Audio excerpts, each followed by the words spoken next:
జననం నుంచి మోక్షం వరకు మనిషి యొక్క అసలైన ప్రయాణం ఇదే. గుర్తుపెట్టుకో, శరీరం కాదు, కేవలం ఆత్మ మాత్రమే శాశ్వతం. ఈ విషయాన్ని నువ్వు ఎప్పటికీ కూడా గుర్తుపెట్టుకోవాలి. మనిషి జననం నుంచి మరణం వరకు ఏం జరుగుతుంది, చనిపోయాక మోక్షం లభించాలంటే బ్రతికి ఉన్నప్పుడు ఏం చేయాలి అన్న విషయాల గురించి ఈరోజు మనం ఈ వీడియోలో అయితే తెలుసుకుందాం. ఇది ఖచ్చితంగా ప్రతి ఒక్కరూ తెలుసుకోవాల్సిందే.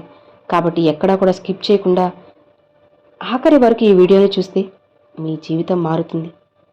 ఏ క్షణమైతే ఒక మనిషి జన్మిస్తాడో ఆ క్షణం నుంచి ఆ మనిషికి కొత్త జీవితం మొదలవుతుంది.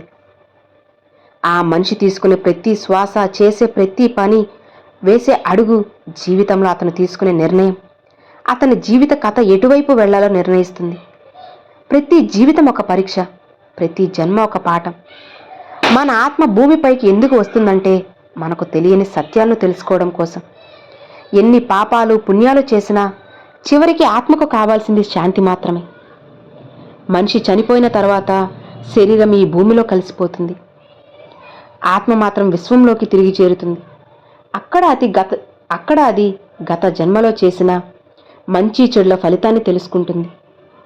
ఎక్కడ తప్పు చేశానో, ఎవరికి నష్టం చేశానో, ఎవరిని బాధ పెట్టానో వాటిని సరిదిద్దడానికి మరో జన్మలో మళ్ళీ ఈ భూమిపైకి వస్తుంది. ఇది కర్మచక్రం. దీన్ని ఎవ్వరూ తప్పించలేరు. కానీ ఈ చక్రం నుంచి బయటపడడమే మోక్షం. మోక్షం అంటే దేవుడి దగ్గరకు చేరడమే కాదు, అది మనలోని దేవుణ్ణి తెలుసుకోవడం, మనలో ఎప్పటికీ శాంతి ఉండే స్థితి. బయట ప్రపంచం ఎంత మారినా మన లోపల ప్రశాంతత కోల్పోకపోవడం, ఇదే నిజమైన మోక్షం. ఈ ప్రపంచం ఒక సముద్రం లాంటిది, మన ఆత్మ పడవ లాంటిది. అది ధర్మం అనే దారతో నడిపితేనే సురక్షితంగా చేరుకోగలం. ఆ తీరమే శాశ్వత శాంతి. అక్కడ భయం లేదు, బాధ లేదు, కోరిక ఏమీ లేదు, కేవలం ప్రకాశం మాత్రమే. జీవితం ఒక పుస్తకం లాంటిది. మొదటి పేజీ చావు, మొదటి పేజీ పుట్టుక, చివరి పేజీ చావు. వీటి మధ్యలోదే జీవితం. అదే మన ఆత్మయాత్ర. కాబట్టి ప్రతిరోజు మన మనసుని పరిశుభ్రంగా ఉంచండి. ఎవరిని బాధ పెట్టకుండా, ఎవరిని చిన్నచూపు చూడకుండా జీవించండి. ఎందుకంటే ప్రతిసారి మీరు ప్రేమ చూపినప్పుడు, ప్రతిసారి క్షమించినప్పుడు, ప్రతిసారి మీరు ధర్మానికి మద్దతు ఇచ్చినప్పుడు మీ ఆత్మ ఒక్క అడుగు మోక్షం వైపు నడుస్తుంది. జీవితం అనేది కేవలం బ్రతకడం కాదు, అది తెలుసుకోవడం. మనలోని సత్యాన్ని, మనలోని దేవుని తెలుసుకోవడం. ప్రతి మనిషి జీవితంలో, అది ధనికుడైనా లేదా పేదవాడైనా, కొన్ని విషయాల నుంచి ఎప్పటికీ తప్పించుకోలేరు. అవే సంతోషం, దుఃఖం, గెలుపు, ఓటమి, ప్రేమ, ద్వేషం. వీటన్నిటినీ ఒక మనిషి తన జీవితంలో ఫేస్ చేసినప్పటికీ చివరి జీవిత సత్యాన్ని మాత్రం ఖచ్చితంగా తెలుసుకుంటారు. ఈ భావాలన్నీ ఆకాశంలో వచ్చే మేఘాలు, ఉరుములు, మెరుపుల్లాంటివి. ఇవన్నీ కేవలం తాత్కాలికమే. సంతోషం ఈ క్షణం ఉంటుంది, ఇంకో క్షణం ఉండకపోవచ్చు. బాధ ఈరోజు ఉంటుంది, రేపు అనే ఇంకో రోజున నీ జీవితంలో సంతోషకరమైన క్షణాలు రావచ్చు. కాబట్టి జీవితంలో ఏది వచ్చినా, ఏది వెళ్ళిపోయినా అవి కేవలం కొంతకాలమే ఉంటాయి. అర్థమవుతుందా? ఇక అలానే నువ్వు తెలుసుకోవాల్సిన విషయాలు ఇంకా ఎన్నో ఉన్నాయి. నువ్వు కాస్త మనసులు పెట్టి వింటూ ఉన్నావా? విను. నీలోని భావాలు తాత్కాలికమే. మనం బ్రతికున్నప్పుడు, అలానే చనిపోయినప్పుడు ఏది మనతో ఎప్పటికీ తోడుగా ఉంటుంది అన్న సందేహం నీకు రావచ్చు. మనతో ఎప్పటికీ తోడుగా ఉండేది ఆత్మజ్ఞానం. ఇక అలానే దాన్ని మనం అర్థం చేసుకుని చేసే ప్రయాణం. బ్రతికి ఉన్నప్పుడు ఎంత సంపాదించాం, ఎన్ని భూములు కొన్నాం, మనల్ని చూసి ఎంతమంది గౌరవం ఇస్తున్నారు, ఎలాంటి కాస్ట్లీ బట్టలు వేసుకున్నాం, ఎంత బంగారం ఒంటి మీద ఉంది, ఇవి కాదు మనతో ఎప్పటికీ ఉండేవి. వీటన్నిటికన్నా ముఖ్యమైనవి మన మనసు ఎలా ఉంది, మన లోపల ఎలాంటి భావాలున్నాయి, ఆత్మ జ్ఞానం ద్వారా ఎలాంటి విషయాలను నేర్చుకున్నాం, అలానే మన లోపల ఎలాంటి ఆలోచనలు ఉన్నాయి. ఇవే మన జీవితంలో చాలా ప్రధానం.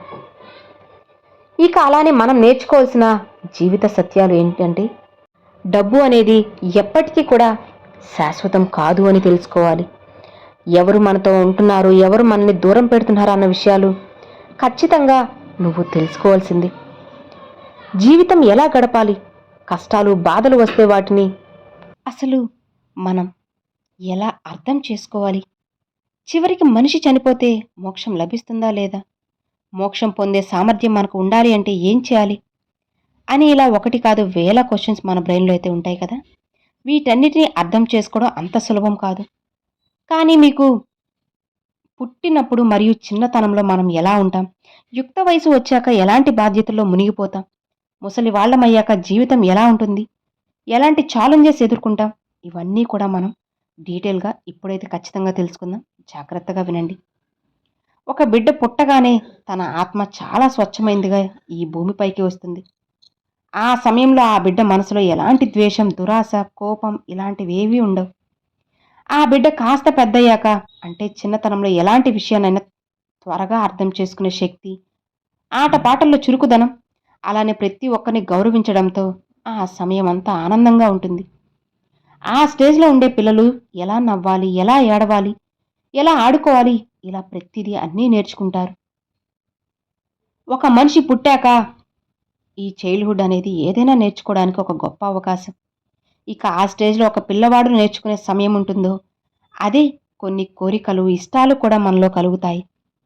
ఆ పిల్లవాడు నాకు బొమ్మలు కావాలి, అమ్మా నాన్నల నుంచి ప్రేమ కావాలి, వాళ్ళు నన్నే పట్టించుకోవాలి, నాతోనే ఉండాలి అన్న కోరికలు వస్తాయి. ఇక చిన్నపిల్లల్ని చూస్తే వాళ్ళు ఎక్కువగా కూడా బొమ్మలతోనే ఆడుతూ ఉంటారు. ఇక అంతేకాదు, వాళ్ళు ఎక్కువగా అమ్మా నాన్నల దగ్గర తప్ప ఇంకెవ్వరి దగ్గర ఉండరు. ఈ టైంలోనే వాళ్ళకి అసలు ఏం కావాలో ఏం వద్దో తెలుసుకుంటారు. ఇవే వాళ్ళకి జీవితంలో కొన్ని గొప్ప పాఠాలను నేర్పుతాయి. జీవితంలో సంతోషం అంటే ఏంటి, ఒకటి మనం అనుకున్నది జరగలేదు అంటే ఓపిగ్గా ఎలా ఉండాలి, ప్రతికూల పరిస్థితుల్లో కూడా ఎంత ధైర్యంగా నిలబడాలి, ఇవన్నీ కూడా చిన్న వయసులోనే నేర్చుకుంటాం. ఒక పాప నడవడానికి ట్రై చేస్తుంది అనుకుందాం. తన కాళ్ళలో స్ట్రైట్గా నిలబడి నడిచే బలం లేక తను కింద పడిపోతూ ఉంటుంది. ఇక తన బాడీని ఎలా బ్యాలెన్స్ చేసుకోవాలో అస్సలు తెలియక ఎన్నోసార్లు తప్పటడుగు వేస్తూ ఉంటారు. ఇక అలా కింద పడిన ప్రతిసారి తన బలాన్ని పెంచుకుంటూ ఎలా నిలబడి నడవాలో ఓపిగ్గా తెలుసుకుంటారు. ఇలా ప్రయత్నిస్తూ ఉంటుంది. అలా చిన్నగా పైకి లేపి నిలబడే ప్రయత్నం చేసి నడుస్తూ ఉంటుంది కూడా. ఇలానే వాళ్ళలో ఉన్న కాన్ఫిడెన్స్ అనేది కొద్దిగా మెల్లమెల్లగా రోజుకి ఎక్కువైపోతూ ఉంటుంది. కాన్ఫిడెన్స్ లెవెల్స్ అనేటివి స్టార్ట్ అవుతూ ఉంటాయి. అలా మనందరిలో కూడా ఆ నమ్మకం అనేది కలిగింది కాబట్టి ఈరోజు నడవగలుగుతున్నాం, పరిగెత్తగలుగుతున్నాం. ఇది మనలో ఆత్మ జ్ఞానం నుంచి బయటకు వచ్చి ఒక పట్టుదల, అలానే సంకల్పం.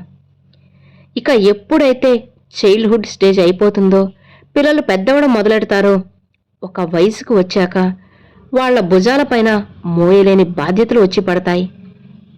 ఇక ఖచ్చితంగా బాగా చదవాలి, ఎగ్జామ్స్లో మంచి మార్క్స్ తెచ్చుకోవాలి, స్టడీస్ కంప్లీట్ అయిన వెంటనే మంచి జాబ్ సాధించాలి, ఆ తర్వాత ఫ్యామిలీని ఫైనాన్షియల్గా మంచి పొజిషన్లోకి తీసుకురావాలి. ఇలా మన జీవితంలో వచ్చే కొత్త బంధాలను జాగ్రత్తగా కాపాడుకుంటూ ఇంకో పక్క డ్రీమ్స్ని నెరవేర్చుకోవడానికి కష్టపడాలి. సో విన్నారా, చెప్పడమే ఇంత కష్టంగా ఉంటే ఇంకా వీటిని నెరవేర్చడం ఎంత కష్టమంటే ఆ బాధ్యతని మోసేవారికే ఇవన్నీ తెలుస్తాయి.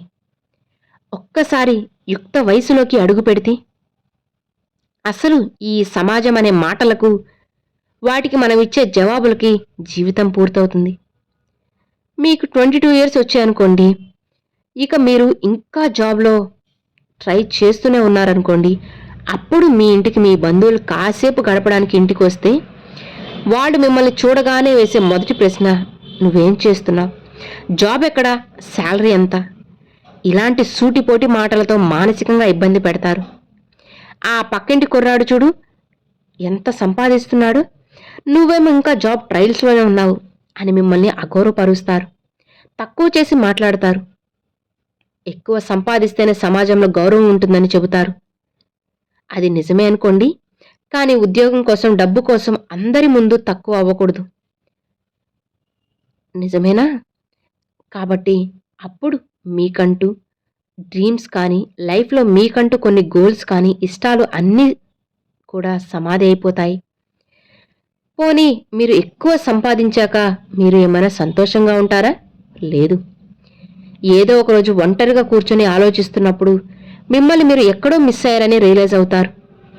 ఎవరో ఏదో చెప్తే నేను వాళ్ళ మాటలు విని నాకంటూ జీవితాన్ని గడపలేదు అని బాధపడతారు. ఇది పుట్టిన ప్రతి మనిషికి కూడా యుక్త వయసు అనేది వచ్చిన తర్వాత జరిగే బాధాకరమైన విషయం. మనం సంతోషంగా ఉండాలంటే చేయాల్సింది ఉద్యోగమో సంపాదించడమో కాదు, మిమ్మల్ని మీరు అర్థం చేసుకోవడం. మీకు మీరు ఎప్పుడు ఏది అవసరమో, ఏం కాదు, ఏం చేస్తే సంతోషంగా ఉంటారు అని మీరే నిర్ణయించుకోవాలి. మీరు మహాత్మా గాంధీ లేదా మదర్ తెరిసా లాంటి మహాత్ముల జీవితాలు చదివితే ఒక్కటే అర్థమవుతుంది. వాళ్ళు పెద్ద పెద్ద కారులో తిరగలేదు, వాళ్ళ వెనకేం కోట్లు సంపాదించలేదు. కానీ ఇప్పుడు అందరూ వేసుకునే కాస్ట్లీ డ్రెస్సులు కానీ, కోట్లు విలువ చేసే బిల్డింగ్స్ కానీ వాళ్ళు ఒకప్పట్లో లేరు. అయినా కాలని వాళ్ళని మనం ఇప్పుడు ఈ రోజు కూడా ఆరాధిస్తాం. కారణం, వాళ్ళు వాళ్ళ జీవితంలో తీసుకున్న ఒకే ఒక నిర్ణయం.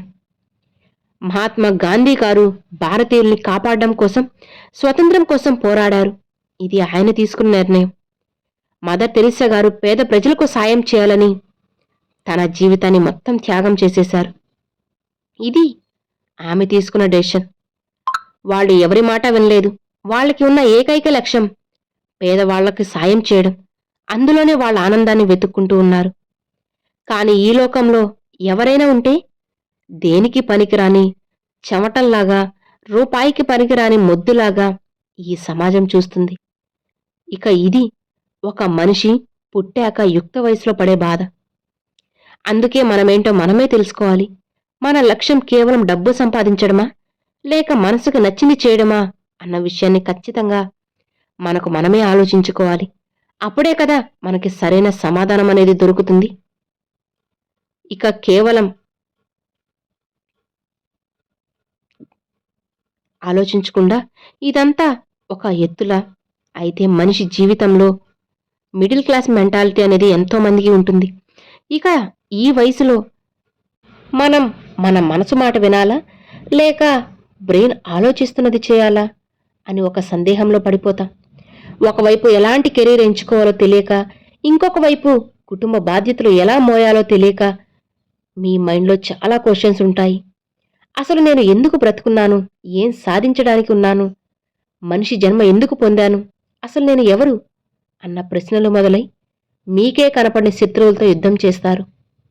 ఇక ఆ సమయంలో యోగా, మెడిటేషను ఇలాంటివి చేస్తే చాలా మంచిగా ఉంటుంది. అలా ఎప్పుడైతే చేసినప్పుడు బ్రెయిన్ అనేది ఫ్రెష్గా ఉంటుందో అప్పుడే మీకు కొత్త అవకాశాలు, ఆలోచనలు వస్తాయి. ఇవన్నీ దాటుకొని ఎలాగోలా బయటకు వచ్చిన ముసలి వయసు మనం ఖచ్చితంగా ఫేస్ చేయాల్సిందే. ఇక ఈ వయసులో మనం ఏ స్టేజ్ నుంచి వచ్చామో అన్నది మళ్ళీ అదే చిన్నపిల్లల మైండ్కి వెళ్ళిపోతాం.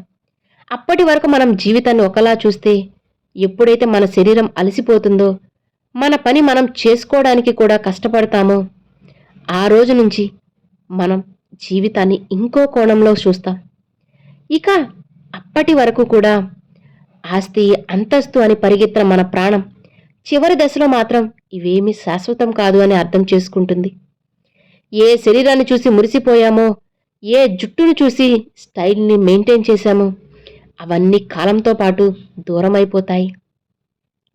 మనం చనిపోతున్నామని తెలిసాక నావాళ్ళు అని మనం నమ్మిన వాళ్ళు, మనకు ఇష్టమైన వాళ్ళు ఎవ్వరూ మనతో చితిలోకి రారు. చితిలో కాలుతున్నప్పుడు ఇది నాది అని నువ్వు మురిసిపోయిన దేహం ఆ రోజు కాలిపోయి నీకు కూడా దక్కకుండా పోతుంది. అలాంటి సమయంలో కూడా మెదులుతున్న కేవలం ఆత్మ మాత్రమే. శరీరం కేవలం ఆత్మ ఉన్నంత వరకు మాత్రమే అందులో జీవం ఉంటుంది. ఏ రోజైతే జీవుడు శరీరాన్ని వదిలి వెళ్ళిపోతాడో ఆ రోజే మీకు మీ శరీరానికి ఉన్న బంధం అనేది తెగిపోతుంది. ఇది మనిషి బ్రతికి ఉన్నప్పుడు నేర్చుకునే పాఠాలు, పడే బాధలు. ఈ బాధలు మళ్ళీ పడకుండా, మళ్ళీ ఇంకో జన్మ ఎత్తకుండా ఉండాలంటే మనకి మోక్షం లభించాలి. ఇక ఇప్పుడు మోక్షాన్ని మనం ఎలా పొందాలో చూద్దాం. మొదటిగా మీకు ఆత్మజ్ఞానం గురించి తెలియాలి. అంటే ఈ శరీరం నాది కాదు, ఈ మనసు నాది కాదు, కేవలం నేను ఒక ఆత్మని అని అర్థం చేసుకోవాలి. శరీరం కాలిపోతుంది, మనసు మారుతుంది, కానీ ఆత్మ మారదు అని మీరు తెలుసుకోవాలి. రెండవది ధర్మాన్ని పాటించడం. నా వెనుక అంతా ఉంది, నాకు వాళ్ళు తెలుసు వీళ్ళు తెలుసు అని, నన్ను టచ్ చేసే వాళ్ళే లేరు అని విర్రవీగకుండా, నేను ఏ స్థాయిలో ఉన్నా ఆ స్థాయిని నేను మిస్యూజ్ చేయకూడదు అని ఆలోచించాలి, ధర్మాన్ని పాటించాలి. మూడవది వైరాగ్య, అంటే సత్యాన్ని తెలుసుకొని ఎవ్వరితోనూ మరీ ఎక్కువగా బంధంతో ఉండకూడదు. ఈ బాధలు, బంధాలు, బంధుత్వాలు శాశ్వతం కాదు అని తెలుసుకో. నాలుగవది భక్తి. దేవుణ్ణి నమ్మండి, మీ శక్తి సామర్థ్యాలను నమ్మడం. అలానే అన్నిటికన్నా ముఖ్యమైనది ఈ విశ్వాన్ని నమ్మడం. మీ పూర్తి ఈగోని దూరం బయటపెట్టి భక్తిలో నిమగ్నమవ్వాలి. ఐదవది ధ్యానం. ఏ రోజైతే మీరు ఇది చేస్తారో ఆ రోజు నుంచి మీ అంతరాత్మకి దగ్గరవుతారు. కోరికల్ని చంపి 5 సూత్రాల్ని కనుక తూచా తప్పకుండా పాటిస్తే ప్రతి ఒక్కరికి మోక్షసిద్ధి లభిస్తుంది.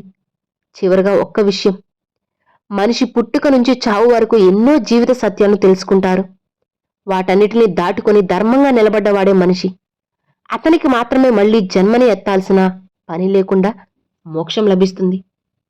సో విన్నారు కదండి, మనిషి జననం నుంచి మరణం వరకు ఎలా ఉంటుంది, మోక్షం ఎలా పొందాలి అన్న విషయాలన్నీ తెలుసుకున్నాం కదా. ఈ వీడియో నచ్చితే ఒక చిన్న లైక్ చేయండి, మీ ఫ్రెండ్స్ అండ్ ఫ్యామిలీస్కి షేర్ చేయండి. ఫస్ట్గా మన ఛానల్ చూసారు సబ్స్క్రైబ్ చేసి సపోర్ట్ చేయండి ఫ్రెండ్స్. Thanks for watching. ఓం నమః శివాయ. శివాయ నమః.